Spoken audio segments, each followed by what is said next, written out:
Good evening, everyone. Welcome to the FearFans podcast. I'm your host, Don Elmy, and with me is my co-host, Nick Muley. And yeah, we had a lot of fun covering a werewolf movie last week, The Howling. And this week we decided to cover another werewolf movie that has been requested. And this is one that I remember fondly from first seeing it when I was still just 10 years old. And it is Dog Soldiers. It's a pretty good film, I gotta say. So talk about werewolf films. Oh yeah, as far as this is like one of those werewolf movies that's just surprisingly good. Yeah, I mean, and just the way how they once again they have that realistic look to them. They do, yeah. Oh, hang on one second. Everything okay, or are you sharing? Yeah. I'm just sharing with somebody. Oh, okay. Yeah, I know. I wish there was some way that you could kind of share right before you get on the show, but unfortunately, it just doesn't work like that with StreamYard. If only. Yeah, I've had my problems with some live stream, including on my PS5. I have to like set up the thumbnail right as the show is starting. Oh, by the way, Don, I don't know if you just noticed, but I'm now officially starting to wear my Halloween clothing. Nice. Starting off with the tank tops, of course. So it's first day was yesterday. So now from this point on, all the way till I would probably say mid-November, it's going to be nothing but Halloween shirts. I went through all my summer clothes, so now it's the cool stuff. So this will be fun. Yeah, for sure. I got to get my Halloween decor up. Yeah, this coming September. Yeah, but anyway, so yeah, it's like I said, today we're covering Dog Soldiers, and I remember first seeing this when it premiered because, well, first off, this was an independent film. Obviously, it was aired. It premiered on like all these different film festivals, mainly throughout England, and then when it finally got to America, they premiered it on Sci-Fi Channel as like a sci-fi original movie, and wow, like this werewolf movie just blew my mind, and I'm just amazed. Like I just love the way the werewolves looked in this. That's like one of the best things about this movie is the werewolves. In fact, let me pull up on here. Hang on, werewolf dog soldiers here. Okay, just to give you guys an idea of what the amazing work that went into bringing these monsters to life. Hang on. Open. Oh, here. Okay, I got it. Present. Share screen. Okay. No, I don't want to open the page. Just the image. Okay, this thing's being picky. Okay, hang on. Best thing you should do is at least have them ready at before you have the show. I mean, not trying to. I did have it ready. It's just you did have it ready. Okay. Yeah. Okay. This is good. This is as good as I can get right now. Okay. Yeah. I've had that issue before myself, so I know the feeling for it. Oh yeah. From the look of this, judging by scale, it looks like these things are about probably 7 feet tall. Yeah, they're pretty big. They're really. It looks big. like they're on stilts. You know what? That's exactly what I was thinking. I thought they were. It looked like they're on some kind of stilts or some type of leg support to make them taller, or even maybe like some kind of. I know it sounds crazy. Maybe like a type of like boot or something for the costume that makes them because you've seen before. Like I got those special boots that I usually wear for Halloween that has like that base underneath it, so it makes people look kind of taller. Yeah. So. I'm not saying that's what they're using, but maybe they're using like a similar technique or something for the feet. Could be. Oh, here's a production shot. Oh, wow. Check it out. Yeah, I haven't seen this before. Yeah. Oh, wow. Yeah, but I just love the detail that went into all this. Like the way they did it was they had like the head was like removable. It had like these built-in mechanics to control like the mouth movements and everything. And let's see, like this looks like a perfect combination between a man and a wolf. It does. It's like, you know what? It actually kind of reminds me of like some of the actual supposed cryptids out there, like the Beast of Bray Road and the Michigan Dog Man, because it's exactly as how they usually describe it. They're especially the Michigan Dog Man. I think they say it's reported to have like the body of a man and the head of a wolf or a dog. So it really gives me that vibe of like the cryptids we have in Wisconsin and Michigan. Yeah. Oh yeah, like they have the reports that they have how all across the world of how these things would look. Oh hey Tom, What's up, Tom? Oh, how's it and going? speaking of which, I should probably tell you right now, you're probably going to see Tom more often because he actually he just recently retired from the Walmart job, so Oh, therefore he'll be around. He'll be around more often during the evenings to oh, watch okay, shows. I see. Cool, nice. Yeah. Well, thanks for watching, Tom. Thanks for tuning in. And let's see. Yeah, this had a very this film had plenty going for it. Like I like how it completely avoids that whole theme about as far that werewolf movies tend to follow, how focusing on how the oh hey Nikki. Hey, Nikki, good to see you. Yep. Where typically werewolf movies focus on like the individual who is cursed with the werewolf, like like having to deal with having to undergo like control like the beast that's within that'll be unleashed. But that's not the case here. I mean, the werewolves here are depicted as just these like I don't want to say mindless killing machines because these werewolves were intelligent. Because, Right? Yeah. these things when they were going after those British soldiers, these werewolves they were organizing they were strategizing, they were like actually like making smart decisions, and so were the human soldiers in this. Like Right. Right. it's like they didn't have like just some dumb characters. Like they like these characters in this they like had like diverse personalities and also were smart in their own ways. Right. And that's what I really like about these werewolves in this film is that they try to approach it in another different direction. So it's another good change to see. Oh, Tom, you never seen this movie? Yeah, you Yep. say, Tom, if I were you, I mean, I'm not trying to turn you away, but this show contains spoilers. So are you sure you want to watch this without having seen the movie? Well, it's his call. I don't want to discourage him or anything. Yeah, Well, your call, Tom. still, it's always a good thing to just say that this show still does contain spoilers. So it's Yes. just probably worth bringing that up. Oh yeah. Well, Tom, I've been a fan of this movie from the very beginning when I was just 10 years old. And love the movie ever since. And to answer your question, Tom, yes, it's a jack-o'-lantern shirt I'm wearing. It's a tank top, actually. Oh, Tom said he doesn't care. All right, your All right, call. it's up to you, man. But yeah, so might as well tell you this. When I was 10, I was watching Sci-Fi Channel, and they announced the new werewolf movie, Dog Soldiers. I remember tuning in about 5 minutes early, and like before that, they had this killer monkey movie that had Ron Perlman for some reason. Yeah, for some reason, I never looked that up. I think it was Primal something or other. I'll have to look into that. But yeah, especially if it has Ron Perlman in it. Great guy. Anyway. So yeah, watch the whole thing because 10 years old in the family room, sitting on the couch watching that while my parents were like outside, like working on the garage or something. Yeah, I'm looking at we're a movie with so much action and not to mention quite a bit of gore. Yeah, sci-fi doesn't really do a good job censoring gore. No, they don't. No, They really don't.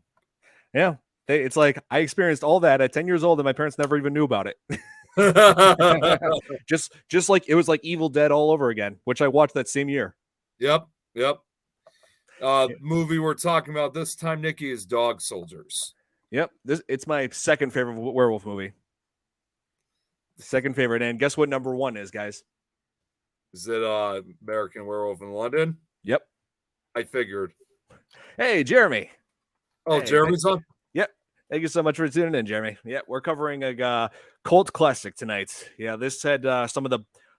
This movie has plenty going for it, like the acting, the effects, and to me, like this just reminds me of like soldiers versus werewolves. It makes me think of like kind of aliens, kind of a feel to it. Like how like when in Aliens it introduces the whole concept of space marines and they're fighting against the xenomorphs, the aliens, and now it's soldiers versus werewolves. Check it out. Seems like a number of people here have not heard of this film. Oh, I recommend it highly. Jill, hey, good to see you.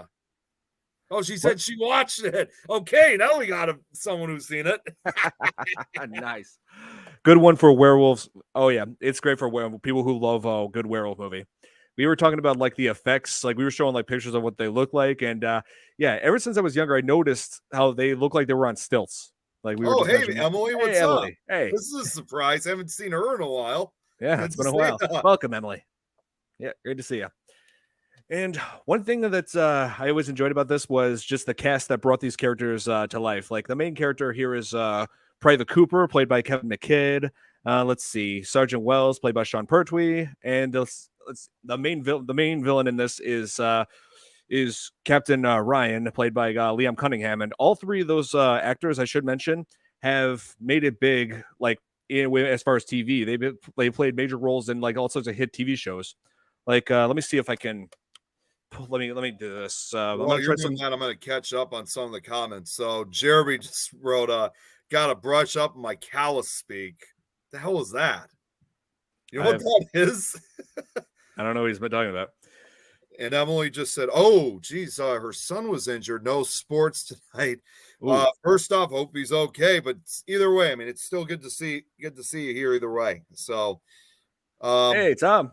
Oh, Pickle Tom's in the house. Hey, Tom. How are you? What's up? I'm doing all right. Just coming back from a weekend of my anniversary celebration with my girlfriend. So I saw that. How was that? Atlantic City was cool. I lost. Well, I'm not going to say how much I lost because I'm embarrassed, but I lost some money while I was there. Oh no, that's that's the life of gambling. Yeah, I know. Yeah, but it was still a good time. Don't feel bad though, Tom, because I've gambled myself, so I know the feeling. It's not that I've lost a lot. I'm not going to say exactly, but I know the feeling though. Hey, me too. I've lost $50 on a slot machine once. So I was there for that. If only that was all I lost, I'd be all right. And it was all on slot machines too. Yep. I use the slot machines. I got it. Okay, I got to ask one question on one type of slot machine because the other Tom McNicholas is here, and he and I usually gamble a lot when we go on these paranormal trips. Have you ever played that game? Buffalo. That is Stephanie's game. Yeah, she will sit at that for hours because it will keep giving back to you, and you'll keep like kind of mostly be breaking even the entire time you play it. Yeah. Me, I sit down, I lose constantly at it. So I just float around to every machine that just catches my eye, and then I wind up losing so much money. It's ridiculous. It's embarrassing. Just say this. There was one time I played that game. This was now exactly a year ago when I was at the Michigan Paracon because they have it at a casino, and they had that game. And normally, whenever I play this game, I have Tom McNicholas, who usually is there, and Tom just said that he always wins, and there have been a few times I've won too, but on this occasion though, I didn't. I was like, damn it, where's Tom when you need him? Tom is saying we should make the sequel. Can you imagine how much thousands of dollars we would need? Yeah, not only that, they've been trying to make a sequel ever since the first movie came out. They were going to call it Dog Soldiers Fresh Meat, but they could never get it off the ground. The Last Biscuit. And so, yeah, like we were like mentioning how this movie has a real good cast, which some of these actors on here actually went on to play major roles in hit TV shows. Like right here, let me see if I can do this. Here, present here, entire screen. Yeah, sure. Okay, let me do this here. So this is again like Liam Cunningham. He played Captain Ryan in the. Is this showing? Yeah. Okay. He played the main villain in this, Captain Ryan. But later years, he would become known for that, and also for playing Davos Seaworth in Game of Thrones. Oh yeah. And also that's right.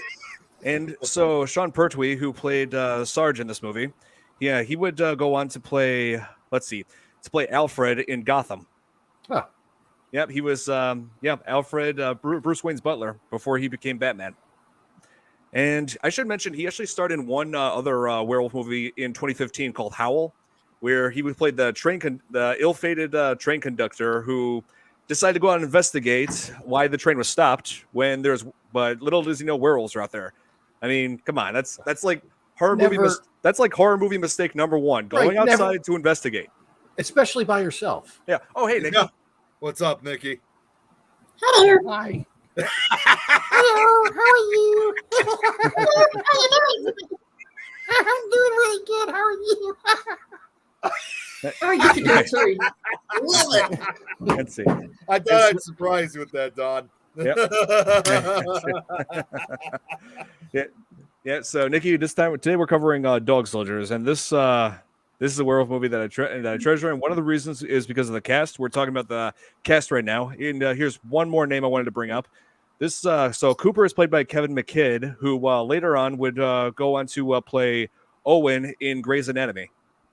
Oh wow. Oh, cool. Yeah. So quite a few familiar faces in this.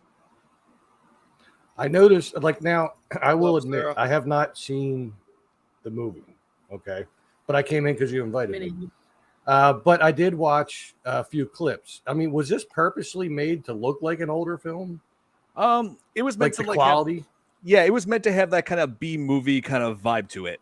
Because this was this had a limited budget, and I think they did all sorts of I think they really did their best with it, and it shows on here. So, I mean, this all practical effects then. Oh yeah, all practical. Okay. The werewolves, no digital effects for the werewolves at all. And I just love that whole Night of the Living Dead kind of feel to it. Like when they go to that house and they have to barricade the place and fend off not zombies this time, but werewolves. Keep them from getting inside. And I just love that battle scene where they are just fending off the werewolves. Like, one of the soldiers, Joe, is firing a shotgun at the werewolf through the window, but gets too close to the window, and the werewolf grabs the shotgun from him. Joe ducks down, and a round goes off, and the werewolf throws the gun back inside. And I'm like, the one clip I was watching, I saw it looked like they were in a cabin or something. And when the one dude turned into a werewolf on them, there was a sword, and the sword dropped on the ground, and dude just had a stick in his hand, and he went, "Go fetch." I thought that was pretty funny. Yeah, there is some humor to this. There's a fairly good amount of humor to this, but let's see. Oh, here, let me catch up with some comments here. She's talking about Liam Cunningham, who played Ryan in this. Loved him in Game of Thrones. Yep, it's one of my favorite shows ever. It's Game of Thrones. It's brutal. It's violent. It's can be disturbing, but it's worth seeing. Yeah. There is one thing I wanted to show, because this is what Tom McNicholas said. Wait, Tom, sorry. we try using my sister's dog. There is no way she'd be able to cooperate with us ever. That will never happen. It's not even that I don't want to do it. She will not cooperate. Yeah, I do remember that upsetting scene in the beginning where, actually, I'll get to that later. But there actually is a dog in this movie. Actually, where there's a dog named Sam who was who was just inside the house, who was owned by the family that lived there. But the family, which we find out the whole family were werewolves, were the werewolves, in fact, because when you think about it, it's isolated house. The only people that live there, within about 100 miles or so, and the only people that live in that area is that family. So the family has to be the werewolves. Hey, Lauren, good to see you here. Hey, hello, Lauren. You know what? They should make a movie where it's dogs. Oh yeah, the guts open. Oh, she's referring to when Sarge was near the beginning, when they first are attacked by the werewolves. He's clawed across the stomach and his intestines are out, and somehow survives that. Yeah, I know. I do. Oh. As far as I know, that's pretty impossible to survive. Oh, would you look at that? No, it's just just go hanging out, But but Sean Pertwee, he really sold that. Where Cooper was trying to push the guts back in, and then he was screaming, saying they're not gonna fit. It's that tells me already, if that was something that could happen to people in real life. The fact that this guy's guts had poured out and he's not dead yet is already telling me that such a mutilation like that isn't even the worst thing that could happen to a person. Yeah. Just shove them in and get some flex seal. Yeah. Hey, Nick. No. That's Gorilla Glue. Yeah, one. Flex seal. Yeah, because that's how they ended up patching him later on when they got inside the house was with super glue. After punching him unconscious because he couldn't take the pain, he was like, "Cooper, knock me out, hit me!" Hits him, and wakes up again. Is like, God, you're pathetic, hit me. They should have used Gorilla Glue. Oh, here. Didn't the director of this also work on? Yes, here. Billy was asking something. Didn't Neil Marshall? Yes, he directed this, and he also directed The Descent, another great horror film, by the way. Yeah. Doomsday was all right. Let's see, Hellboy reboots. Let's see. Oh, and he directed 1 or 2 episodes of Game of Thrones. I refuse to see the Hellboy reboot. I'm sorry. No, I have not seen it either. Not even David Harbour is worth seeing in that. No, Ron Perlman is Hellboy. Yeah, No. I liked him better. Yeah. He's still alive. There's no reason why he couldn't do another. Duct tape fixes Duct everything. tape fixes everything. They're all saying duct tape. No, I'm telling you, Flex Seal would have worked because that works on wet surfaces. There is Love the also, of descent. course, there is of course also Gorilla Tape. So Yeah. Oh yeah. I got everything, you know. yeah. Staples, yeah, maybe. You know. Oh man, so obviously there's a lot of humor to this. Like even like when like that drunken scene, like before he gets knocked out. You know, like I think Sean Pertwee actually did get drunk for that scene, just to give it more realism to it. Oh really? Yeah. Show me the way to go. Oh, wrong movie. Wrong movie. there? That's the one behind Don. This is actually the first time here, Don. If you didn't know, Eric, he watches a lot of shows on the network, but this is, I think, his first time actually watching this one because he goes to sleep early. I gotcha. Hey, welcome, Eric. Thank you so much for tuning in. But that's what super glue is used for in the battlefield. Oh yeah, that actually is true. They usually mention it in the movie that during the Vietnam War that they used super glue to try to patch up wounded soldiers. Yeah. Then they had to use nail polish remover to get the super glue off once it healed. I'm loving the comments that keep showing up here. Like, do you think flex tape and flex seal better than regular tape? Oh and Jesus! I think it would be because it forms a more permanent seal, and you can put it over top of stuff that's already wet, which I'm sure the guts were soaking wet. So yeah, Flex Seal commercial. See, believe. That's right. He See? flex sealed a screen on the bottom of that boat and was able to go right across the water. I think I know where this is going. So this keeps getting brought up. Before, for the longest time, it was all about Gorilla Glue, and now it's going to be about Flex Seal. Oh yeah, but last funny moment for me, the absolute funniest moment of this entire movie. It was during the a very serious scene. The scene where they were for the first battle, where they were fending off the werewolves from getting into the house, like when they armed themselves and all that. Was where this character named Spoon, which is short for Witherspoon, he was like hammering up the door. He was hammering up the door, and then a werewolf sticks its hand into like the mail slot. You know how some doors have a mail slot. Sticks its hand inside the mail slot door, and just frantically Spoon is hammering that werewolf's hand.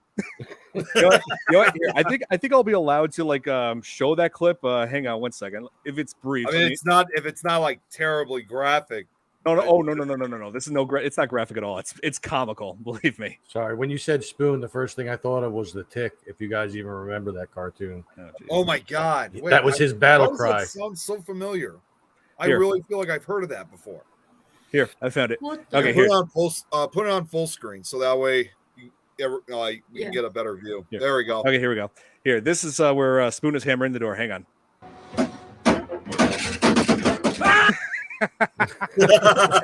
That kills me every time.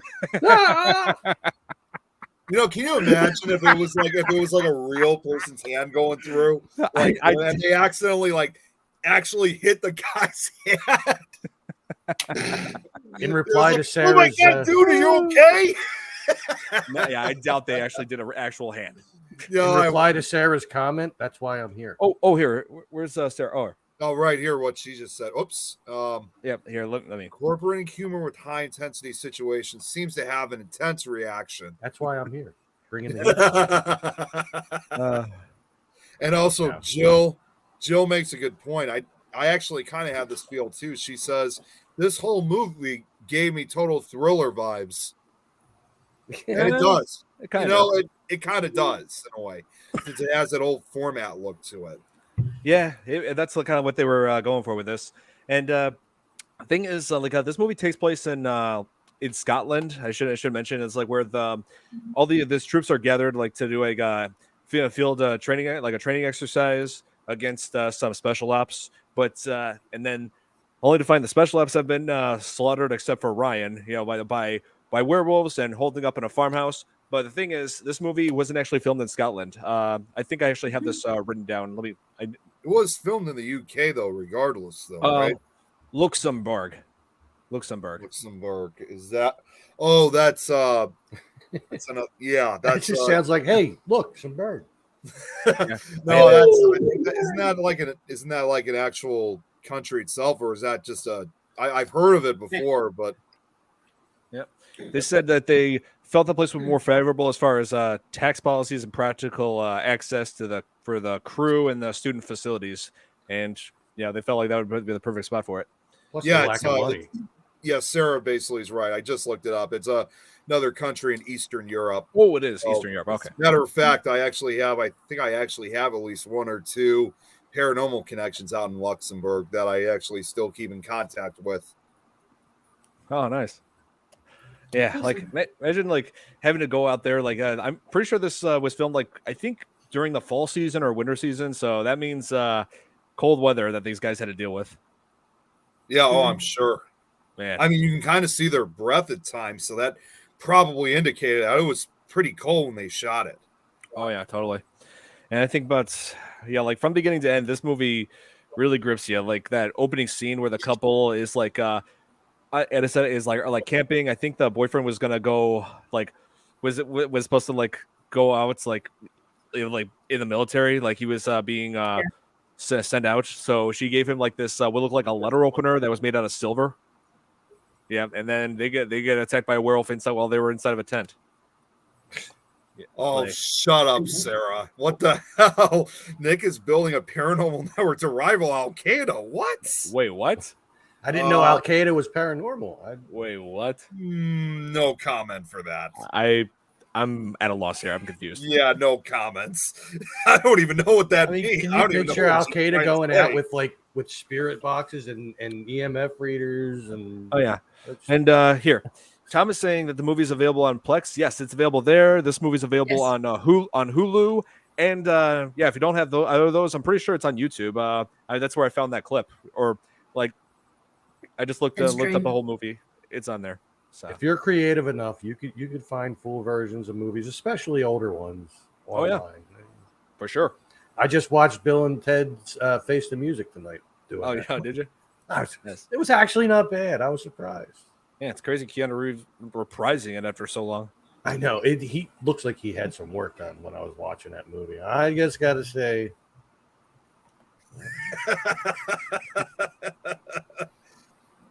Oh man, but yeah, I still gotta watch that one. Yeah, it's not bad. You just don't look at them at the same way after the Matrix and John Wick. Yeah, to go back to the. Yeah, I know what you mean. But even in the Matrix, he worked in a little bit of Ted. Like when he said, "I know kung fu," I swear to God, it sounded dead on Ted. I know kung fu. And funny we're bringing up the Matrix because they actually made a reference to the Matrix in this movie. Really? Like, yeah, the final bet where they were being attacked by the werewolves again. Although it turns out Megan, the person who had saved them on the road, betrayed the group, and she was a werewolf herself, was part of that family, and so Spoon was killed by the werewolves, and still had that. The only way he was able to recognize the bloodied pile of guts, that was all that's left of him. It was like the watch that Sarge had given him in the beginning to keep track of the time. I can guess the line that's coming up. Yep. And then, so then Cooper's like, "Where's Spoon?" Because they got separated. They're like, "Where's Spoon?" And then Sarge picked up the watch and he recognized immediately. He said, "There is no Spoon." I knew it. You said Spoon enough that it just popped up in my head. I'm like, oh, I know what the line is. Yeah. But I gotta say, Spoon actually fighting off those werewolves was actually a hardcore way to go, because throughout the whole movie, he was depicted as like a goofball. He was like the class clown of that of his platoon. But him just going down and just fighting against those werewolves, when he did that, he ran out of ammo. He was using kickboxing, which apparently this actor who played him was doing in real life. And kicking out one of the werewolf's teeth, the two that got embedded inside the wall that showed that. And then that's the part where he was stabbing with a kitchen knife and had no effect on the wolf because the knife's not silver, and just resorted to throwing anything that was on the counter at it, hitting with pots and pans. He was going all out on him. And I was just like, yeah, Spoon, go off on him. Take him down. Oh, man. Oh, here. Just put it on, give you the play-by-play. What? He's like, just put the movie on. We'll talk you through it. That's right. We'll just sit here and watch the movie. I'm pretty sure if we were able to do that, if not for all this copyright stuff, I'm sure we would love to, but we can't, unfortunately. I would have loved that. Like, just like us. We would end up making this into Mystery Science Theater 3000. Oh my god! You have this is a movie that's not even terrible. That's what you have no idea how many times that has come up for me to be a part of to do. Even going, and I'm actually going to say the name of the network. Even going back to Psycho Bunny Death Cult when I was on there, like we talked about doing that on there as well. No, I even made an overlay for a StreamYard for it. Now, if we were to do like a Mystery Science Theater like style video and just ripping into one movie, the movie I would love to rip into is House of the Dead. Oh, geez. Yeah. I hate House of the Dead. Yeah, well, I don't know. That movie. For those who haven't seen it, yeah, good. That movie sucks. Bring the popcorn. Okay. Bring the popcorn. Yeah. I was just saying, Nick. For those of you who haven't seen House of the Dead, good. Keep it that way. That movie sucks. I have not seen it. I haven't seen it either. Yeah, good. Yeah. It's a mess. Yeah, looking back at that movie, I just can't help but feel very, just absolutely sorry for every poor soul that went into a theater and paid money to see that. Okay, it's that bad. Wait, that Okay. was released theatrically? Yes, Oh, I thought it was like a direct-to-video film. the sequel was. Oh, okay. You know, So they made a sequel to a bad movie. Yeah, because it worked so well the first time.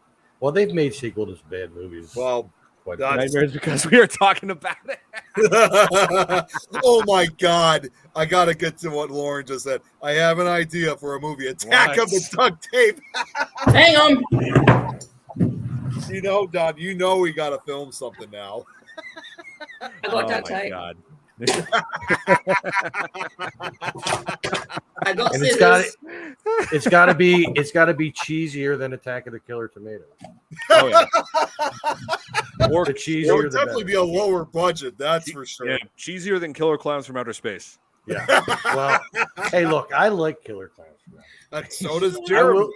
I will still watch it when it comes on. You know what? Oh, wait. Actually, I got to just say something very quickly on that.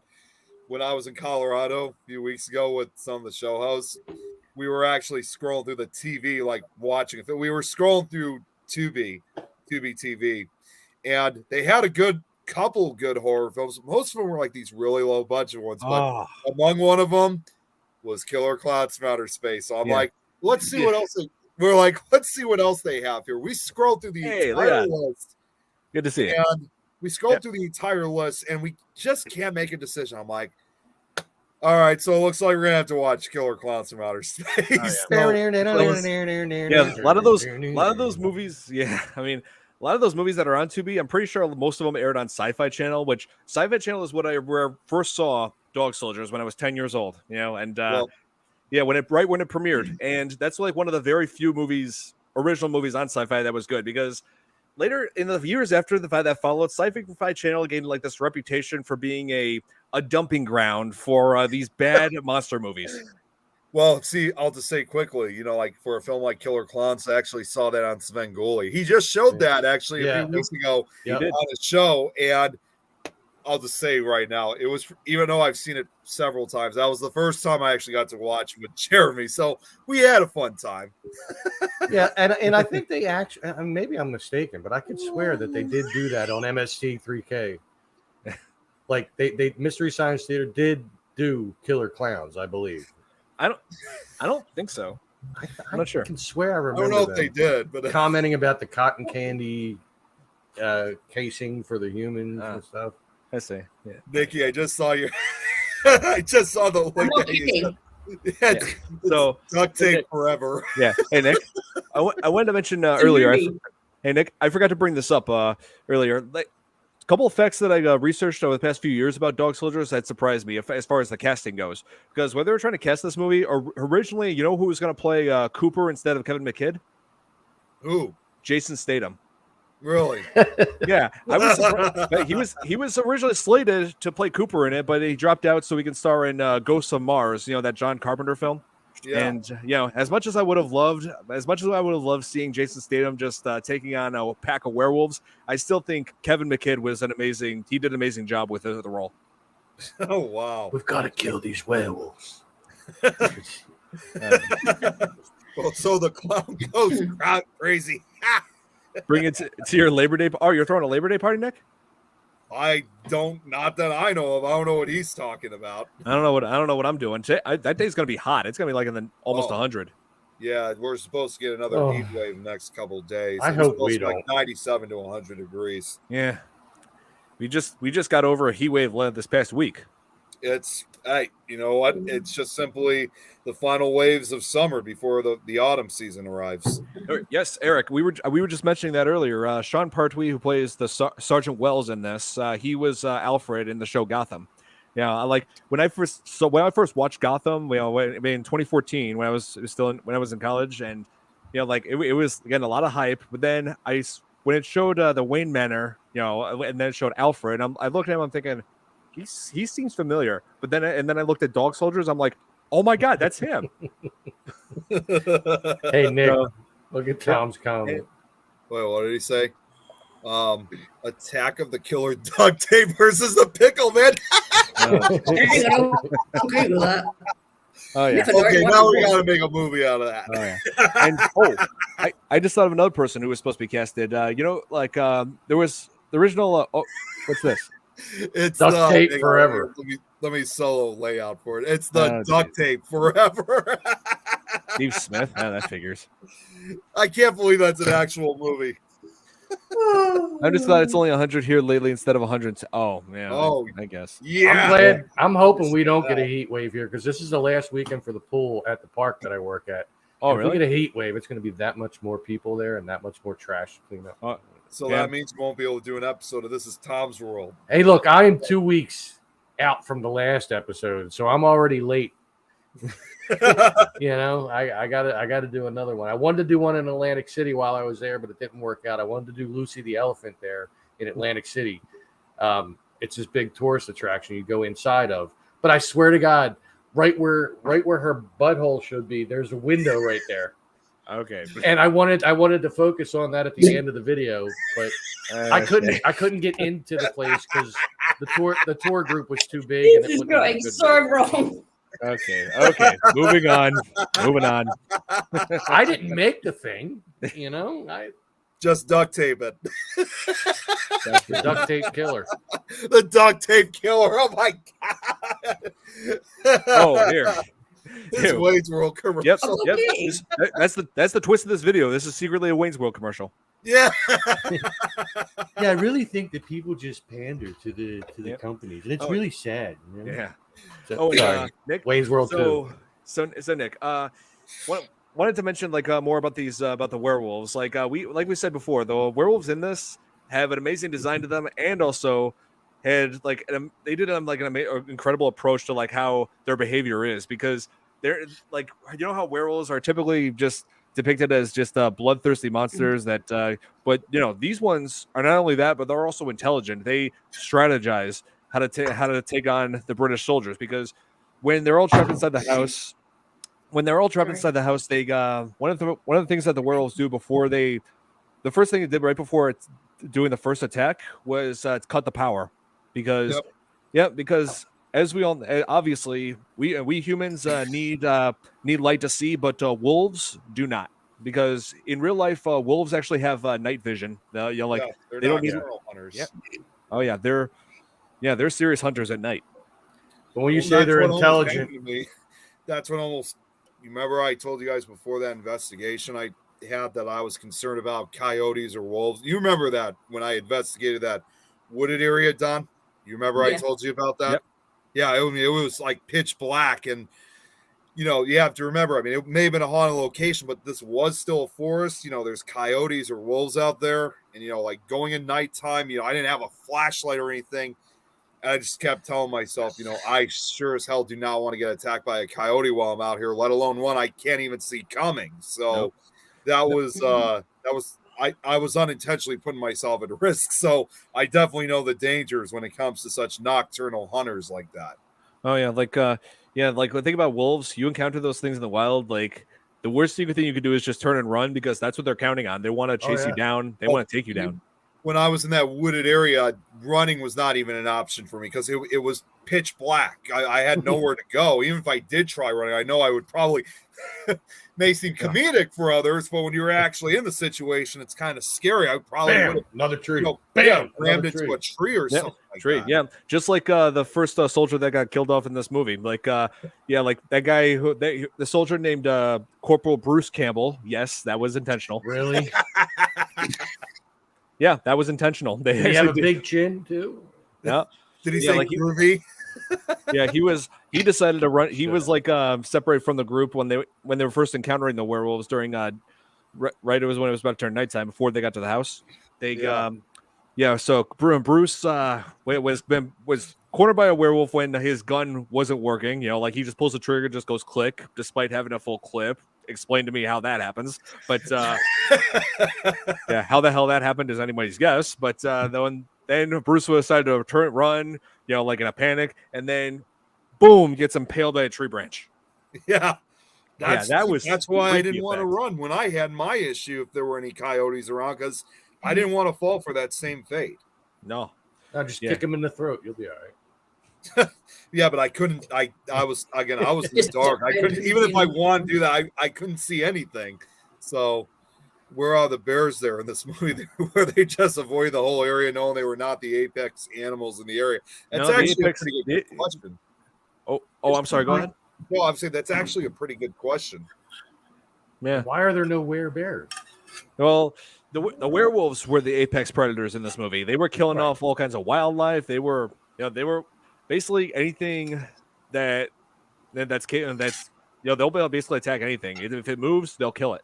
There were no survivors, essentially. When you said they were intelligent, like the mental picture that came in my mind, like there's they do. Right, so actually, the humans are inside of the cabin. So I think what we should do is surround the cabin and I'm sorry, it was a funny vision in my head. It didn't transpire well in the chat here, but oh my God, Sarah!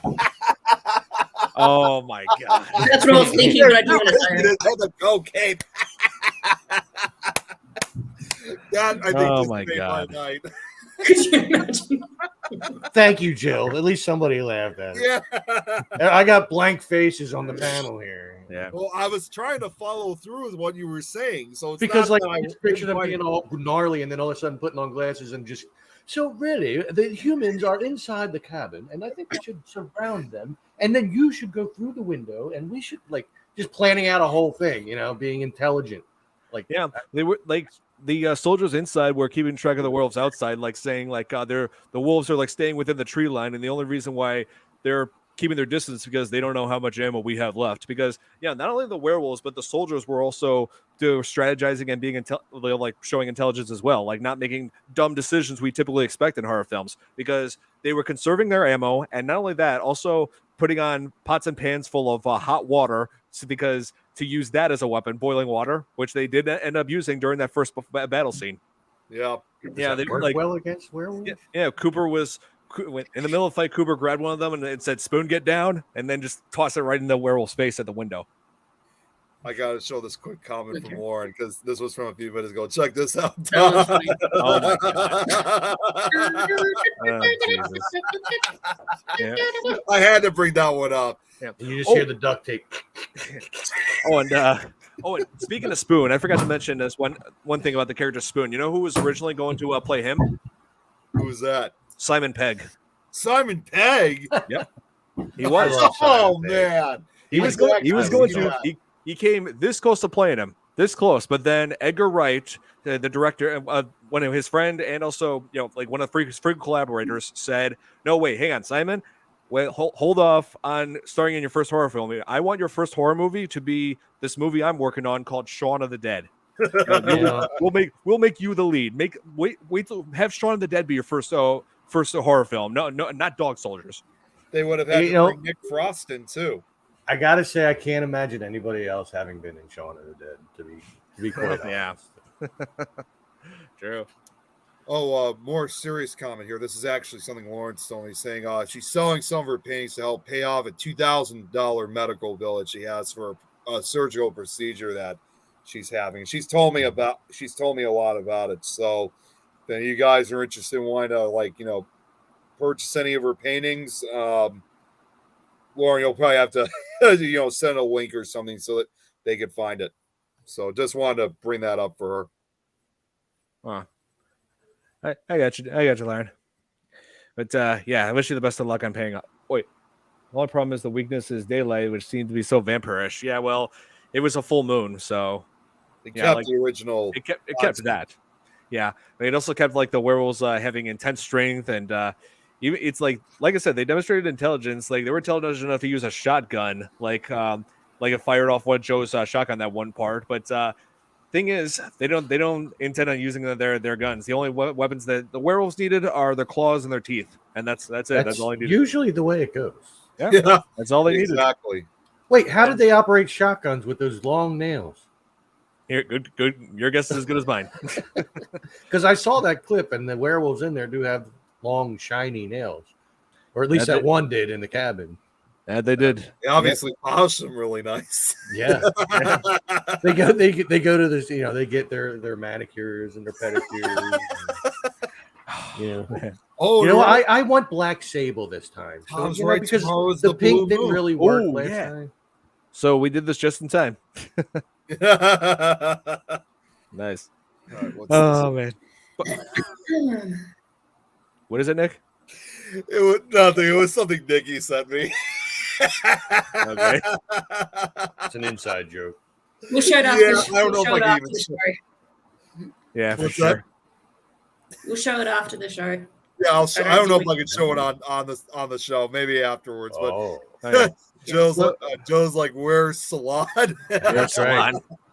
Oh, the pink just didn't work for me last time. Maybe we'll go with the blue this time and a high glaze, especially on the toes, because when I wear my sandals, I like, because I can't wear sneakers. I mean, look at those toes. If you could also give polish with giving that kind of duct tape look to it, that would also. That's right. Yeah. If we could, like gray hash marks would be good. Wow. Yeah, I'm sorry. I'm just trying a new flavor this week. The blackout berry, the body armor sports drink. Yeah, it's not like the energy drinks. Yeah. Well, that's a good drink. It's not an energy drink. It's a sports drink. Yeah, it's for rehydration mostly. Yep. And that's a good drink to have for you kiddies out there that like to imbibe a little bit during the night, and you have work in the morning. That's a good drink to have. Yeah, and plus this thing did wonders getting me through that heat wave. Yeah. It's like they like glitter nail polish. Yeah, he actually made Cooper actually made a comment saying in this movie that when Megan and him were explaining to the rest of the group about that these things that they're fighting against are werewolves, he was saying, well, I'm not convinced that these things didn't just escape from a local nut house and forget to shave and trim their nails. So we can already say for sure that it's not a hypertrichosis, obviously. The werewolf, and Lauren, aka werewolf syndrome. Lauren, they would have glitter nail polish if it was made by the same people that made Twilight. Yeah, yeah, right. And I like how, and the characters constantly demonstrate how diverse they are. They each have a different way of thinking and a different way of, at first the character, the Joe, he was in disbelief, saying then he was his first response was, "Is he taking a piss?" Thinking, "Are you messing with me saying that these things are werewolves?" But then Spoon is like, "What? It makes perfect sense to me." Is he taking a piss? Yeah, Spoon was on board from the get-go that these things were werewolves. He was like, "Yeah, I believe it. Makes sense." It's the blue supermoon. See, I'm just gonna say this right now. It sounds unrelated, but it still revolves around the blue moon.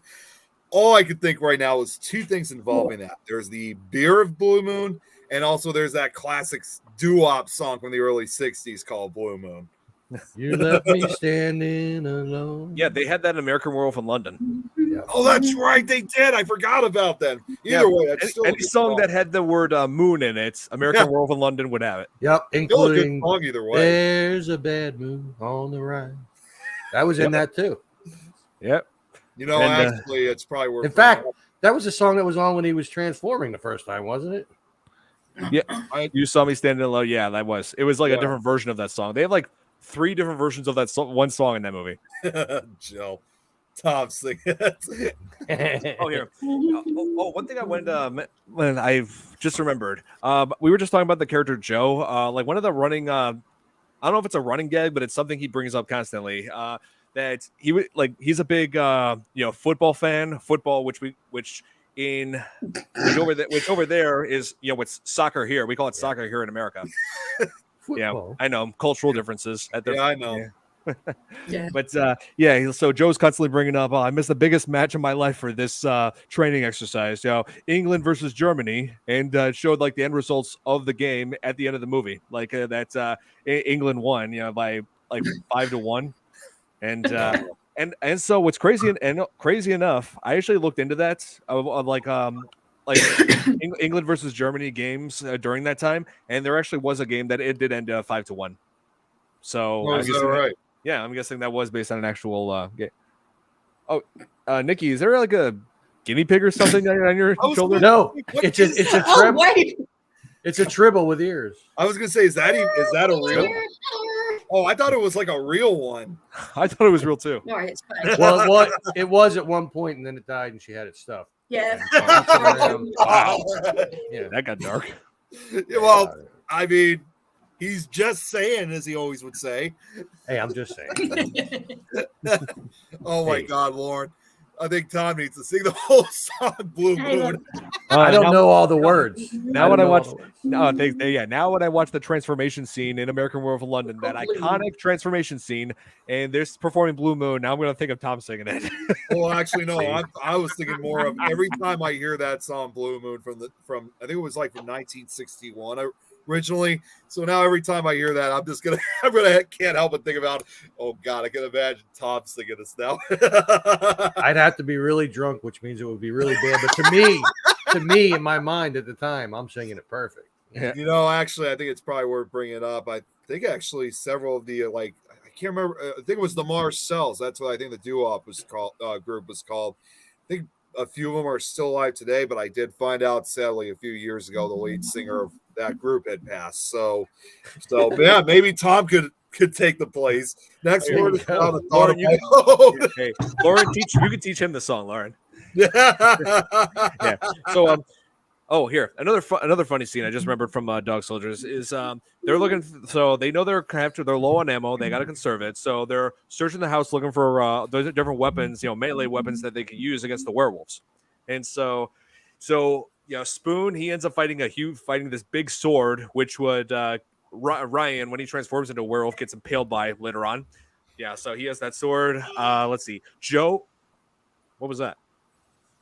You heard that too? Yeah, I don't know. I don't know what the hell that Ghost was. in the Machine. What? Whatever. So Sorry, my phone rang. Okay. Oh, okay. Or either that or somebody farted. Okay. So so Joe ends up finding it. So Joe finds an axe, and let's see. Yeah, Terry, one of their other soldiers, Terry, I didn't bring him up yet. He finds like one of those electric knives, like you find in the kitchen. Do they even make those anymore? Are they like Bowie knives or what exactly? No, it's like let me look this up. Lord, Blue Moon starring Tom's World. That's right. Here, it was something to change like my logo to a moon. Okay, here it was. It didn't look like this. Like I guess they do still make these. Hang on, I just looked it up. Sharing the image now. Share screen. Here. It was like so Terry found one of these things in the drawer when he was looking through a kitchen for weapons. Oh, I have one of them. And it's like Terry. I look at him finding this, and I'm just like, no, Terry, if you're planning on using that against the werewolves, then no, you are royally screwed. No, I mean, if you're fighting a fully cooked turkey, then that'll work well. Yeah, no. Yeah, you don't even have a chance, even with a fully cooked turkey. No. That would just go right through. If you're using that against the werewolves, then no, you're dead already.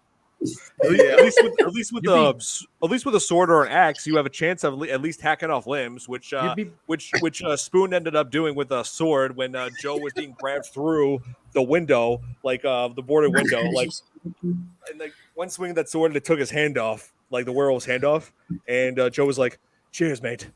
It's like you'd be better off with the hedge trimmers than that little knife. Yeah, really. Yeah, really. Yeah, I look at that knife and I'm just like, "Oh, okay, Terry, that's just pathetic. Come on, find something better, man." And unless that electric knife was silver. Unlikely. Yeah, that's right. Unlikely. You get some silver blades for that thing, then maybe. Oh yeah.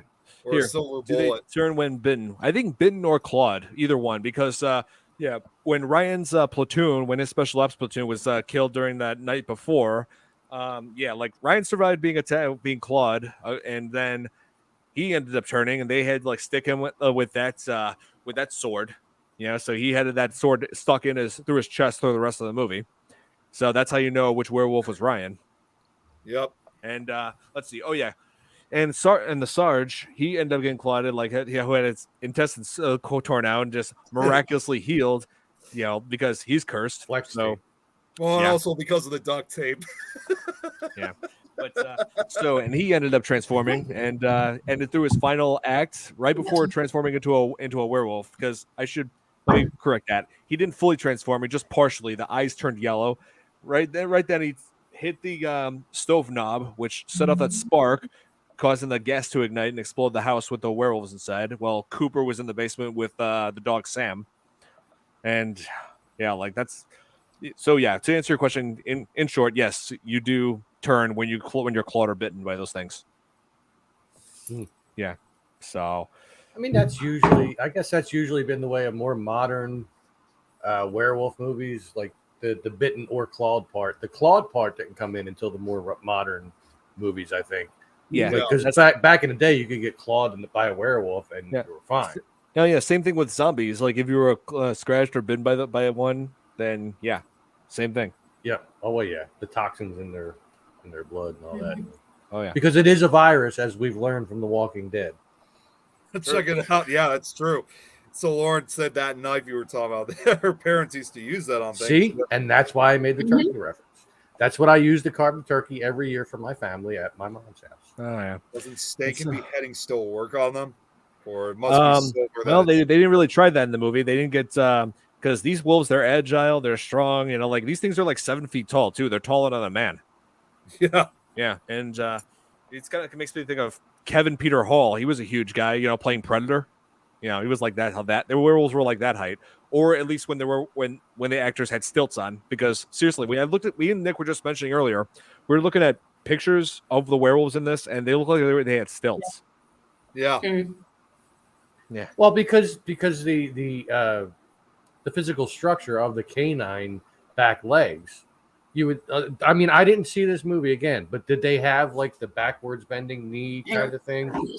They had something like that. So I mean, you would have to be on like a higher thing to just get that effect for the people in the costumes. Yeah. Since it was all practical effects. Oh yeah, true. I mean, they did the same thing in American Werewolf in London, where like the knees, as you would call them, on a canine, like bent backwards, like a dog's do. Yeah, and they just and you even see a little bit like that too, also in The Howling as well. Mm-hmm. Yeah, that's right. Yeah, and so like everybody who's seen this movie, like all know, like if there's one character to easily hate in this, it's Captain Ryan. Even when they played by Liam Cunningham, Irish actor. And so when I saw him play a character in Game of Thrones, someone who had a character with a completely different personality, like genuine and kind, and was innocent and also was illiterate, trusting this little girl to help him learn how to read. And I'm just like, wow, this character is like a major improvement compared to Dog Soldiers. He's absolutely nothing like Captain Ryan. Captain Ryan, like, you hate him the very second in the beginning when Cooper was part of his special ops training exercise. The final task was to shoot his dog, and I'm just like, what the hell is wrong with this guy? Yeah, right. Old Yeller all over again. Exactly. So Ryan kills the dog, and upsetting Cooper. And I just think to the end when Cooper and Sam are like the only two still standing, and Yeah, they're in the basement where they find all kinds of bodies and discarded, clothing. Well, basically all the victims. I'm guessing that werewolf family kept all kinds of remains throughout the house. And so then werewolf Ryan ended up being down there. You could tell it's him because he still has that sword stuck through. Yep. And just when he was about to kill Sam, the dog Sam, What the hell was it? I was about to say, what the hell was that? It sounded like that. Like I have no idea what that was. Okay. Sorry. Okay. That's So Ryan ends up attacking the dog Sam. Like when Sam was defending Cooper goes for that silver letter opener that belonged to the first victims in the movie.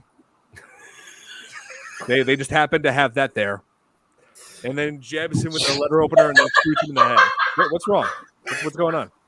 I changed the background. What are you doing, Nick? I wanted to surprise. Okay, Nick. Sorry. Go ahead. I'm sorry. Keep going. Is everybody ready? Yeah. I said go ahead. Keep going. Keep going. Okay, I mean, are we done? Yeah. Go on. Okay. Then it ends up then when Ryan is weakened, Cooper shoots him in the head. Cooper finishes him off, shoots him in the head, and I just think, well, at least Cooper managed to save a dog from Ryan this time. Right. Yeah.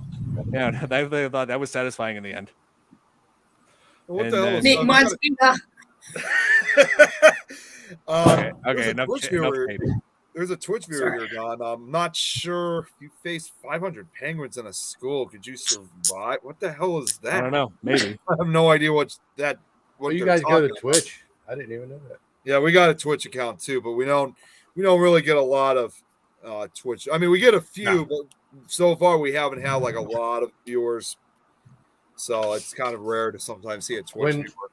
When me and Dom did Dom and Tom's World and we would go to Twitch, we'd have like one viewer every single time. Yeah. No idea who they were because they never said a word. We did have actually one viewer on Twitch who actually was from Greece that was watching one of our shows. Oh, wow. Yeah. That's cool. Cujo versus werewolf. Yeah, exactly. Only Sam the dog wasn't rabid. Sam was nice.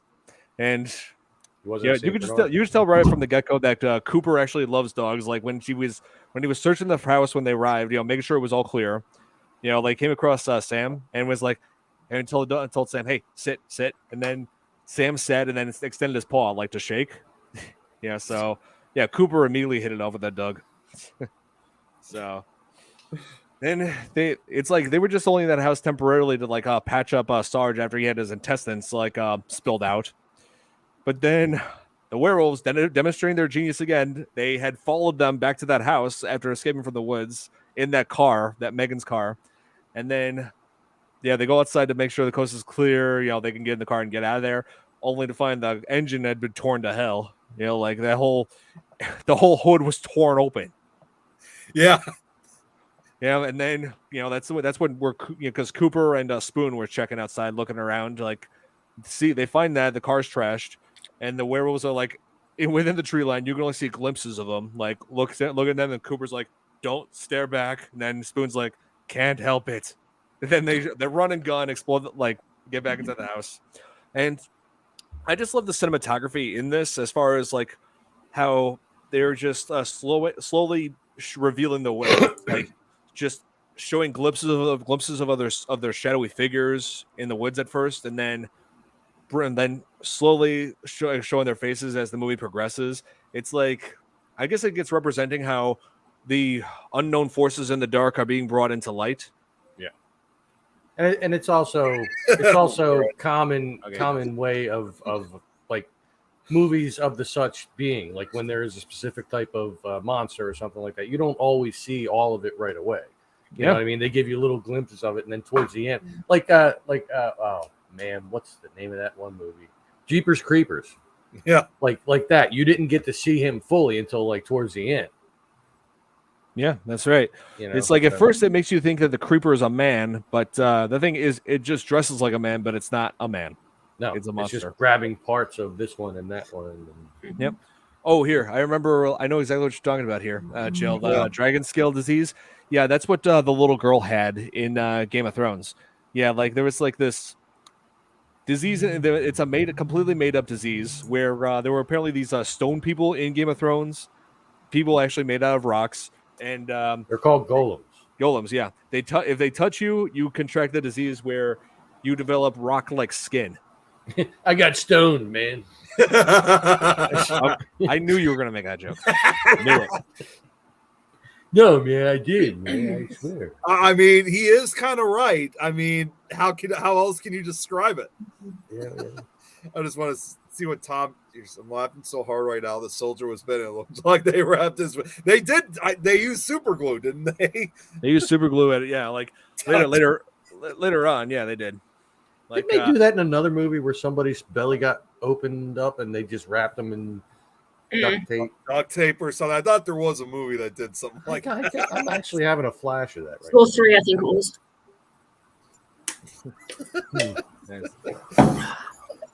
Oh man.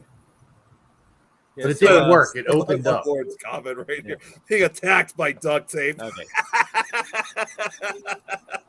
Yeah. So, like I was saying, I first saw this movie when it premiered on Sci-Fi. Did any of you do that back then, or I'm guessing some of you saw it later on? I did not see it. You didn't wait. You didn't see this movie, Tom? I haven't seen it. No, I said that in the beginning. that Oh no, wait. It was I confused you with Tom Nicholas. Oh yeah. He said he hasn't seen the movie. I thought you did. I did no, that was me. I said that when I first came on here. Like I said, while I may not have seen the movie, I did watch some clips before I came on here after you sent me the link. And that's when I said I saw the clip with them in that cabin and when they said go fetch. I thought that was funny. Yeah, Will makes a good point. Even though it's like even though like this movie is obviously has some serious moments, there is a little bit of humor that they slipped into it. Oh yeah. You have to do that with horror film. Yeah. Oh, Tom said he's watching it. Yes. Yes, He's definitely get some ducks tonight.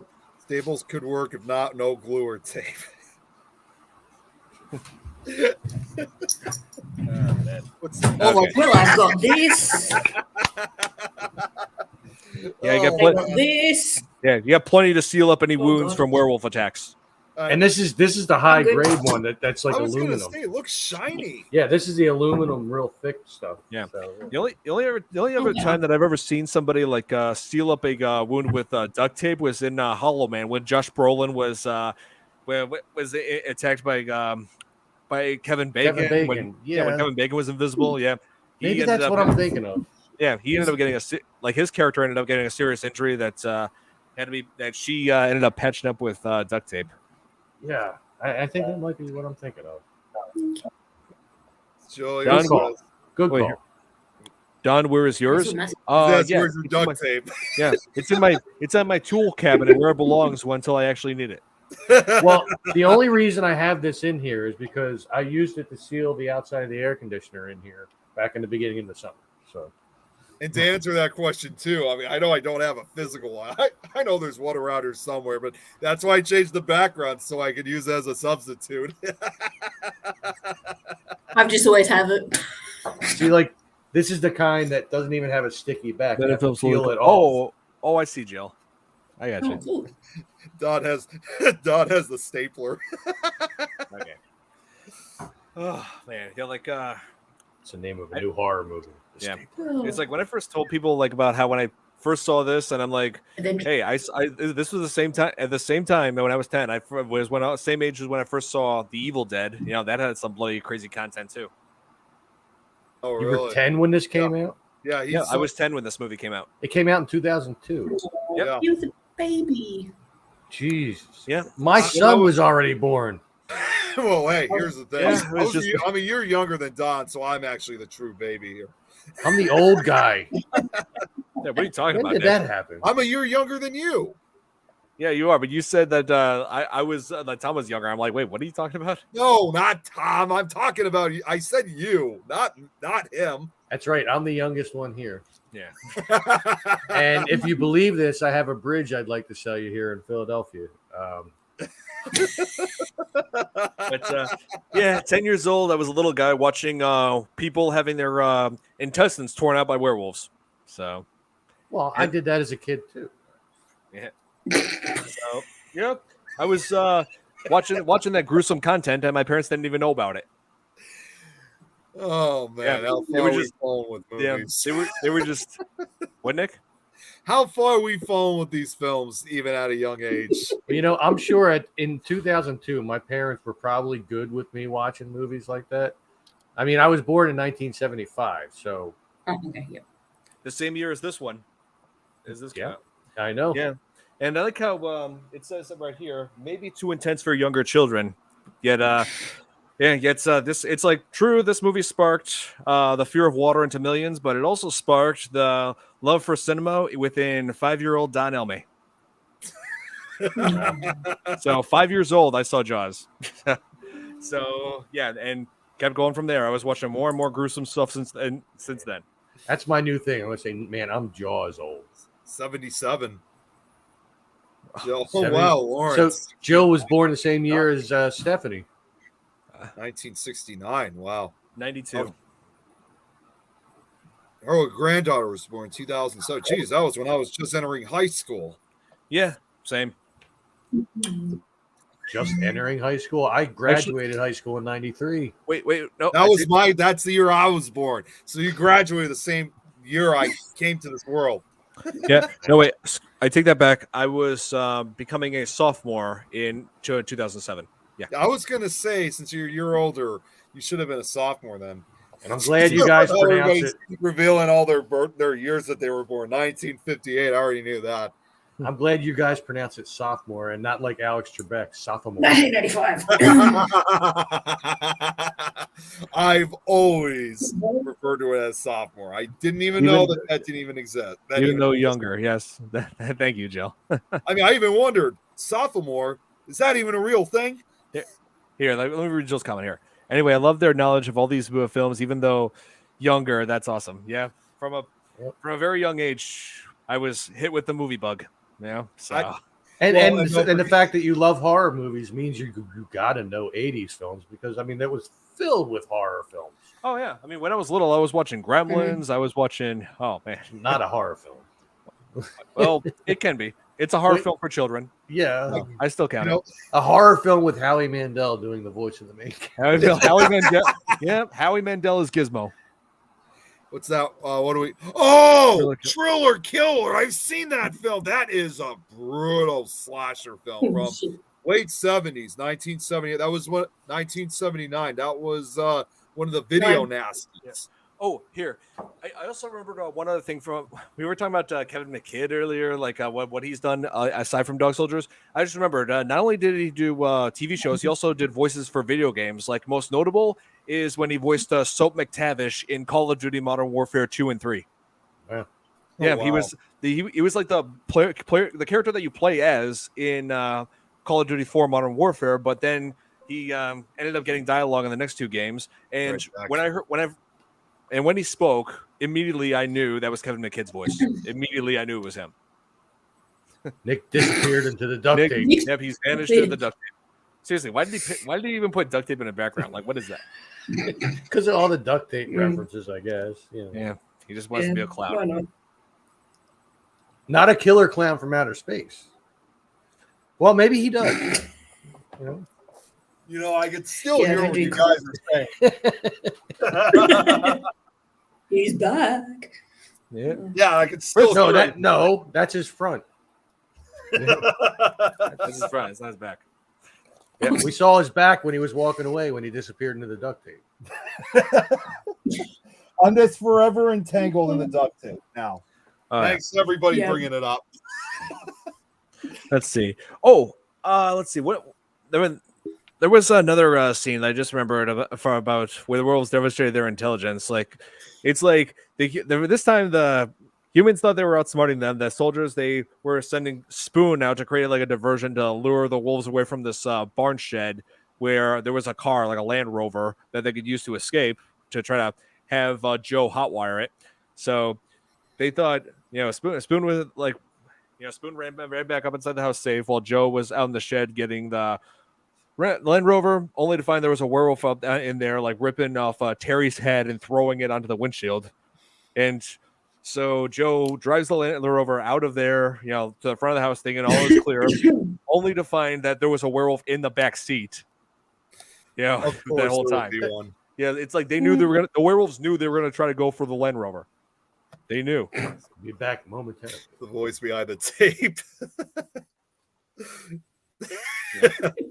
And so, these werewolves were smart. They were planning, man. Yeah, and they work together in a group. So, that's one of those mentality. It's if you kind of look at it in a way, it's like, how can I describe it? It's very much like you see in some other type of monster films. Like a lot of times, when you see other movies like this, usually if it's a group or something, they want all the victims to themselves. But in this case, they're actually communicating and telling the others that they have potential victims that they can hunt. Yep. They had this pack mentality. They were just planning out their next moves, cutting the power, destroying the vehicles and hiding in the back seat to kill Joe. And oh my God. So Joe never did get to hear about the results from that game he wanted to see. Lauren's I graduated high school in 1987, college in 1992. Also, want to mention the point of a special ops mission was to abduct the werewolves to take them back to. Yes, wanted to mention that. That's one of the things I was going to get to. That so Captain Ryan was there not just to to set up this training exercise for the Sarge's platoon. No, that was just it was all one big setup. They were using the platoon as bait to lure out the werewolves and to lure out the werewolves and capture one alive to use it to modify into some type of biological weapon. And I just like Captain Ryan's explanation as to what they were doing. They said, you ever heard of Special Weapons Division? They're the guys who make dolphins put mines on submarines and have cute furry animals tear your head off at the neck. And I'm just thinking, cute furry animals tearing your head off at the neck, huh? Thinking back to Monty Python and the Holy Grail, I always did wonder where that killer rabbit came from. Now we know. You can't go wrong with Monty Python. Now we know. Here, just to remind everybody, hang on. Nick got eaten by duct tape. Okay, enough about duct tape. I think we might have just created something. I think we might have created something, Don. I don't think this is it's getting really old. It's just like how when Halloween Kills, when they try to create a new thing saying evil dies tonight, that got old halfway through. Well, no, just remember, it might not just be this show. Now they're probably going to start doing this on the other shows. I think we just created something. Yeah, it's gonna get old quick, just like Evil Dies Tonight and Halloween Kills. Same thing. Well, Gorilla Glue hasn't died yet. But they were outsmarted throughout the film, proving their tact and high intelligence. Proving the werewolf tact and high intelligence. Yeah, that's right. Here, so according to Captain Ryan, they created this. Hang on, let me share the screen. Just to remind everybody. Here. So apparently, their research created this. Hang on.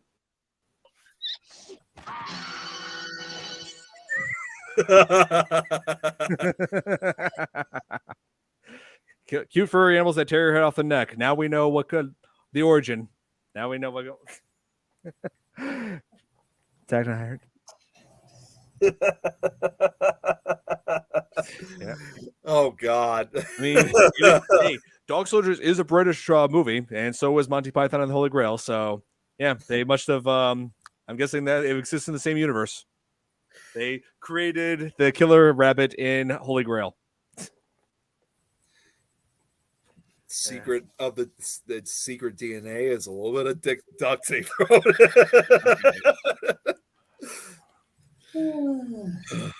Okay, but they didn't use duct tape at all in this movie. They used super glue. So they used super glue. So if everybody wants to create a new joke, get your facts straight.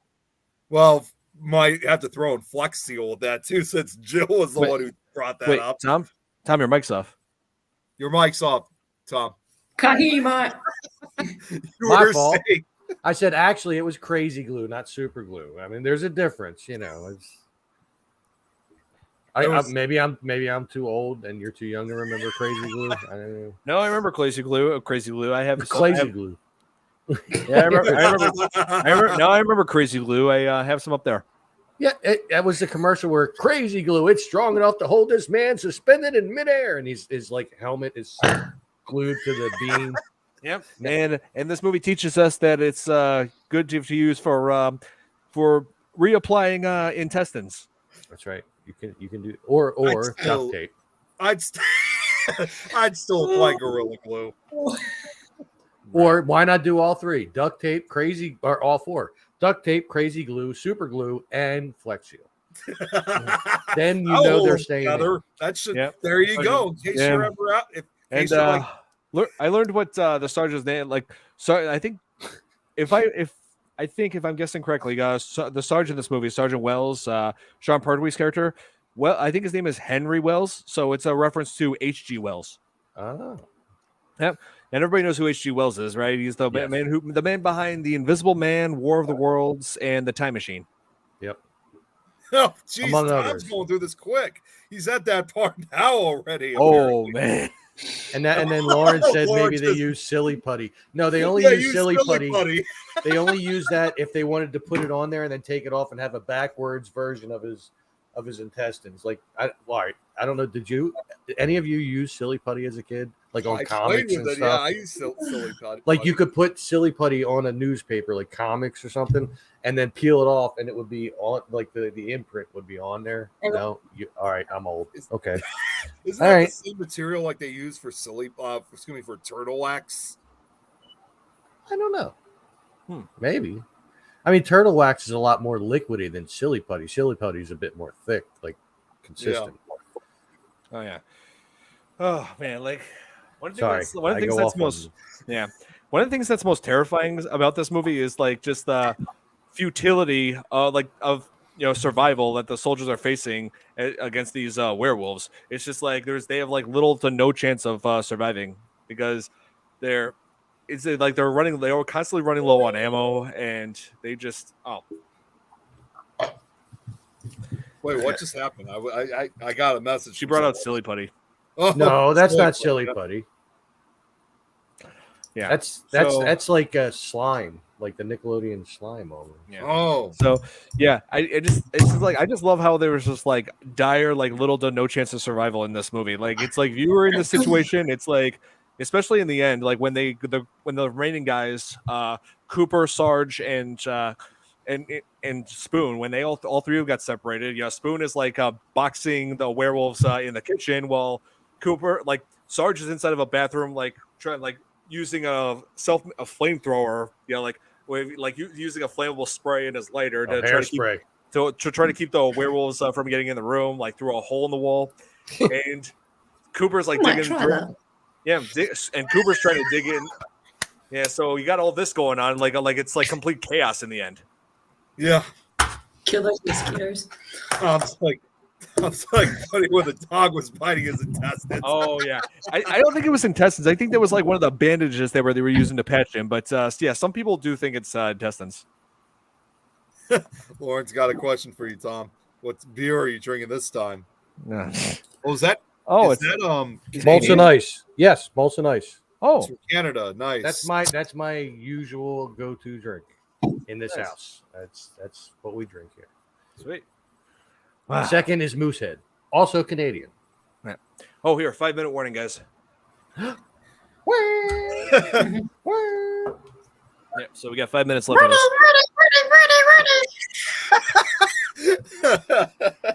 Okay, here. Wonder if crosses work against vampires. Huh. Don't think so. I don't think the crosses would work against the werewolves. Because if it did, I'm covered, guys.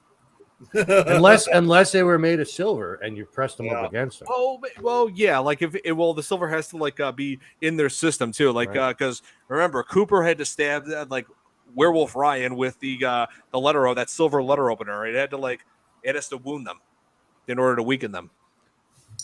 So I mean, I guess it's the same with silver with vampires too, though, isn't it? Yeah. Silver vampires have a silver thing too. In Blade, yeah. Just in quite a few movies, actually. Yeah. I think even in True Blood, that was a thing.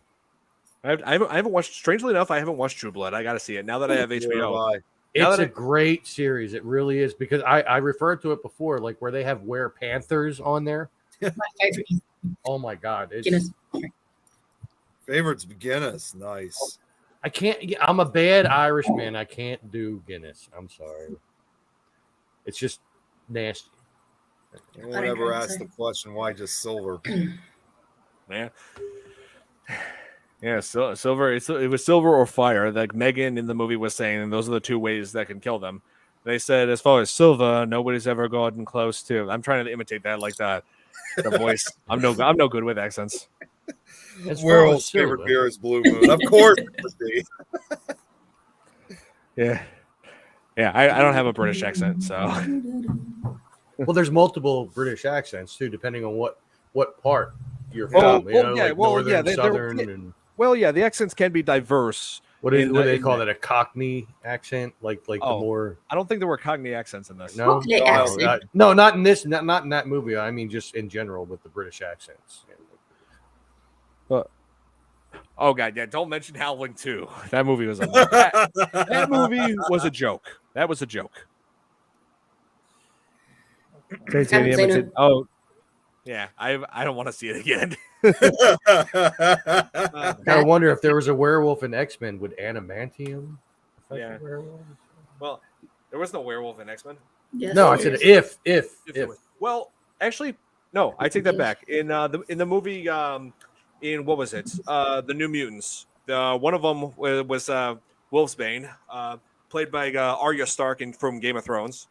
So yeah, she was pretty much like a werewolf. So yeah. But adamantium, that's like the metal that they used to make to give Wolverine's bones, that plating, make him stronger. Right. Even though he could already heal on his own before that. But yeah. Christopher Lee said it in his lines. Yes, they did. And Christopher Lee just for the record, Christopher Lee was the only reason why I watched Howling 2, despite everybody saying how horrible it was. Okay, to wrap this up, the Howling action. I agree, Tom. The Howling is action-packed, terrifying, and it's always been a fun time. I had so much fun watching it when I was 10 years old, and still a good movie to watch today. It's aged very well. Well, check this out here very quickly. Turned out Lauren lived in Bermuda for 5 years, and they had Bermudian British accents, which is still a British territory, as a matter of fact. Territory. That's right. So, in closing, territory. In closing, Nick, you want to make your announcements? Yeah, so I'll be back tomorrow afternoon with Nick Files. We're probably going to make a part 3, I think, of more locations that I have in Mansfield, Ohio. Hopefully that'll be the last one I'll be doing, because we're going to make a very big transition now that we're getting close. Didn't I say Dog Soldiers? Didn't I say Dog Soldiers? You said The Howling. Did I say The Howling? Oh, yeah, you did. Okay, so Dog Soldiers, I just love that movie ever since I was 10. Super fun to watch. I've also watched The Howling too when I was back then as well. You guys didn't know Nick is a puppet, so pretty much. So tomorrow, like I said, I'll be making a big announcement out right before the end of Nick Files tomorrow, because I'm going to be making a full transition. Going to be making some changes actually as we get into the months of September and October. Right? These are going to be kind of like the somewhat Halloween specials I put together. It's going to be something you guys definitely don't want to miss. And then to the grave for Thursday, to the grave and back, we are starting an hour later than usual, which will be 10 p.m. Lowe's this time, 4 p.m. my time. We're supposed to have we're actually going to be talking, I think, about a specific murder that occurred in the UK back in the mid-1990s. I can't remember what her name was, but it's supposed to be a really interesting one. And then supernatural talk, we're supposed to have oh my God, who do we have coming on? I should have known this already. I can't even remember who it is, but I know we got a guess. And then finally, for the Frighteners, I think we might also have a guest on too. And Lauren, get your hands off Nick's chest. So that's pretty much coming up. And of course, I should probably say, for any new viewers watching, if they want to follow me, where they can find me at the closest at the closest hardware store where there's a lot of duct tape. Runnings. Woo! You're wearing this out super quick. But that's all I got. Funny to me. Yeah. So, yeah, Dog Soldiers, great movie. Highly recommended if you love werewolves. It's worth seeing. I cherish it always ever since first seeing it all those years ago. So on Thursday, I'll be returning to my live stream, continuing with Batman Arkham Knights. Yeah, it might be close to the end of the story mode, but there's all kinds of side missions I got to tackle in that game, so it's going to be a little Always while. is. Oh, all the always. Arkham games. Yeah. And I just found out that they are going to be releasing the Arkham trilogy for the Switch. Yeah, I feel kind of iffy about that. Yeah, because Isn't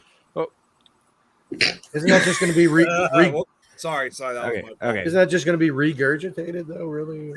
Yeah, they're just gonna. Yeah, pretty much. Okay, Sorry, so John. It is.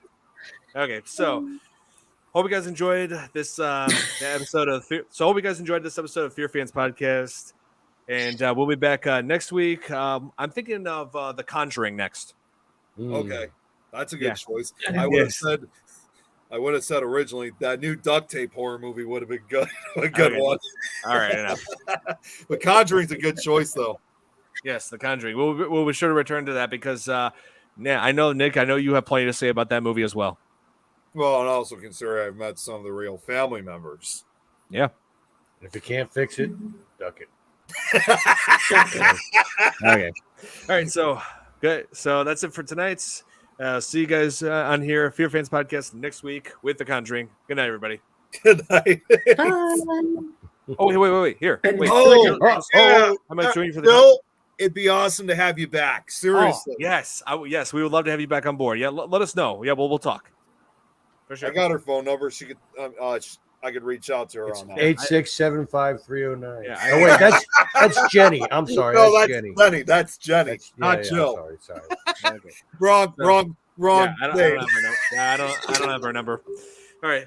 Well, Bye, guys. see you guys next week. All right.